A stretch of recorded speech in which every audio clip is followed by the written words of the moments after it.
If you have org admin privilege for your organization, you can clone a course. Cloning will create a replica of an existing course and enroll teachers. First thing you do is go to the home page.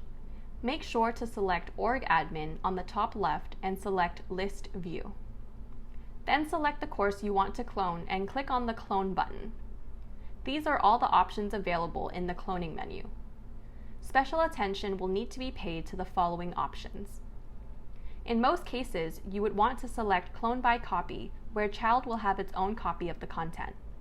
But if you want the clone to not have its own copy of the file system, which includes starter code, scripts, and more, you will want to select Clone by Reference.